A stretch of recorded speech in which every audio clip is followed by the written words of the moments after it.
The Salzburg bewitched children, mass possession in Austria, over 100 children convulsed, levitated, and spoke as demons in 1677 Salzburg, all naming the same witch who cursed them. Long before the hysteria of Salem gripped colonial America, a darker contagion swept through the Baroque city of Salzburg in what is now Austria. The year is 1677. The Holy Roman Empire still governs much of Central Europe. The 30 Years' War has ended less than 3 decades prior, leaving populations vulnerable, superstitious, and attuned to signs of supernatural danger. In this atmosphere of lingering trauma and religious intensity, something extraordinary begins to unfold among the young people of Salzburg. Something that will demand the attention of the highest religious authority in the region and produce one of the most thoroughly documented cases of mass possession in European history. The first victim is a young woman named Maria. She lives an unremarkable life until she encounters a figure known throughout Salzburg as Zant the Beggar, a folk healer and herbalist who occupies the shadowy margins of respectable society. The nature of their interaction is not fully recorded, but what follows is unmistakable. Within days of this encounter, Maria begins to change. She suffers violent convulsions that contort her body in ways that witnesses describe as impossible for natural human movement. Her voice transforms, becoming deeper, harsher, speaking in languages she has never learned. When clergy attempt to comfort her with prayer or present her with sacred objects, a crucifix, holy water, blessed rosary beads, her reaction is one of extreme physical revulsion, as though the objects themselves cause her pain. Physicians are summoned. They examine Maria and find no natural explanation for her condition. She demonstrates strength far beyond what her frame should allow, requiring multiple adults to restrain her during her worst episodes. Then comes the phenomenon that will become the signature of the Salzburg case. Maria begins to vomit objects. In the presence of witnesses, including trained medical observers, she expels pins, needles, feathers, and small fragments of glass. The objects are examined. They are real, physical, tangible. No one can explain how they entered her body or how she expels them without injury to her throat or mouth. Maria is not alone for long. Within weeks, others in her social circle begin displaying identical symptoms. A young man convulses in church. A teenage girl speaks in the same unnatural voice. Another vomits the same impossible objects. The pattern spreads with alarming speed through networks of friendship and family, cutting across social boundaries. Within months, the number of afflicted individuals climbs into the dozens. Church authorities in Salzburg face something they have never encountered on this scale: a mass possession crisis involving not 1 or 2 individuals, but eventually more than 100. Word reaches Prince Archbishop Max Gandolf von Kuenberg, the most powerful religious and political figure in Salzburg. The Prince Archbishop is no superstitious peasant.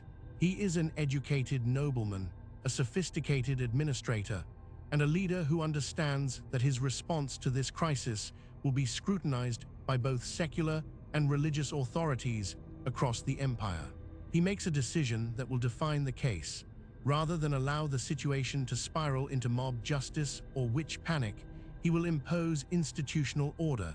He will insist on documentation, medical examination, and formal process. The Prince Archbishop assembles a team. Jesuit exorcists, among the most rigorously trained priests in the Catholic Church, are deployed to Salzburg. Court physicians are commissioned to examine each afflicted person before any exorcism is permitted. The Archbishop establishes a protocol. Medical documentation must confirm that the symptoms cannot be explained by natural illness or fraud. Only then will the Church proceed with the rite of exorcism. This insistence on evidence is remarkable for its time and produces an archive that will survive for centuries. The examinations begin. Physician after physician encounters the same bewildering phenomena. Young people previously healthy now demonstrate symptoms that defy medical understanding. They contort in ways that suggest their joints have become unhinged. They speak in languages, Latin, Greek, sometimes what witnesses describe as incomprehensible demonic tongues that they have never been taught. They react to sacred objects with consistent, violent aversion. Most disturbing to the medical observers is the vomiting of foreign objects, witnessed repeatedly under controlled conditions where fraud seems impossible. The exorcisms commence. In churches and chapels across Salzburg, Jesuit priests confront the entities possessing the afflicted. The sessions are conducted according to the formal rite of exorcism, with prayers, commands, and holy water. And in these sessions, a pattern emerges that will become the most evidentially significant aspect of the entire case. The demons speak. Through the mouths of their victims, they identify themselves by name. Different entities, possessing different individuals, in separate exorcism sessions where communication between the afflicted is impossible, provide testimony that is consistent in its specifics. They name their origin. They describe the mechanism of their arrival. And most significantly, they repeatedly identify the same human agent who sent them, Zant the beggar. The entities claim they were dispatched through curses and dark rituals performed by Zant. They describe these rituals in detail. They explain how Zant selected his victims, how he prepared his enchantments, how he directed demonic forces to enter the bodies of the young people of Salzburg. The testimony comes from victims who have never met each other, who are exorcised in isolation, who have no natural means of coordinating their stories. Yet their accounts align with disturbing precision. More troubling still is what the entities know. During exorcism sessions, the demons demonstrate knowledge they should not possess. They reveal secrets from the private lives of the exorcists conducting the rituals. They speak of matters known only to members of the Prince Archbishop's inner court. They reference events and conversations that the afflicted individuals could not have witnessed or learned through any ordinary means. The Jesuits document these instances carefully, recognizing their evidential importance. The physical danger is real. During the worst episodes, the afflicted become violent. They attack those trying to help them with a ferocity that requires multiple strong adults to restrain them. Witnesses report instances of apparent levitation, bodies rising from beds or floors without visible support. Furniture moves in the presence of the afflicted. Objects are thrown by unseen forces. The Prince Archbishop himself attends several of the most dramatic exorcism sessions, placing his own reputation and credibility on the line by serving as a first-hand witness to these events. As the exorcisms continue over months and then years, the investigation into Zant the beggar intensifies. Authorities gather testimony from those who encountered him, who purchased his herbs and charms, who witnessed his rituals. A case is built not merely on superstition, but on the accumulated weight of consistent demonic testimony and circumstantial evidence. Zant is arrested, tried, and convicted of witchcraft. He is executed. The records do not preserve his final words or whether he confessed. The exorcisms proceed through 1677, through 1678, 1679, 1680. Each case is addressed individually.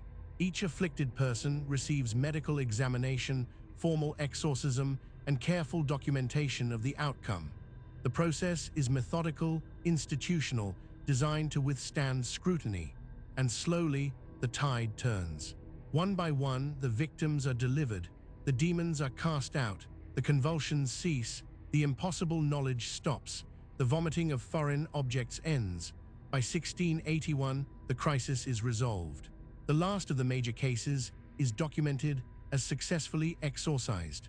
The final records are filed in the ecclesiastical archives of Salzburg. The vast majority of those subjected to the rite of exorcism are officially recorded as delivered from possession.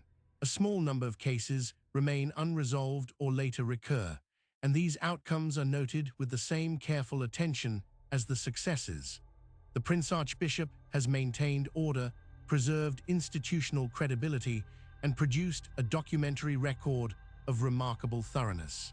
The Salzburg case predates Salem by 15 years, yet it follows a dramatically different trajectory.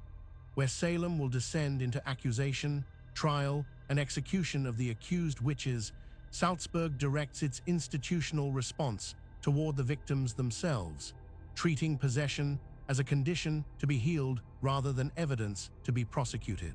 The Archbishop's insistence on medical documentation before spiritual intervention represents an early attempt to bridge empirical observation and religious interpretation. For historians of religion and medicine, the Salzburg records offer a window into how early modern societies understood collective trauma, spiritual crisis, and the boundaries between natural and supernatural causation. The documentation reveals a sophisticated, if culturally foreign, attempt to apply systematic methodology to phenomena that defy conventional explanation. For researchers in the paranormal tradition, the Salzburg case presents evidence that remains difficult to categorize. The consistency of demonic testimony across isolated individuals suggests either an elaborate, coordinated fraud involving over 100 people, including respected physicians and clergy, or something that transcends conventional explanation. The vomiting of physical objects under witnessed conditions, the demonstration of knowledge beyond the natural capacity of the afflicted, the physical phenomena observed by credible witnesses, including the Prince Archbishop himself. These elements resist simple dismissal. The records survive. They rest in archives in Salzburg, available to scholars, skeptics, and believers alike.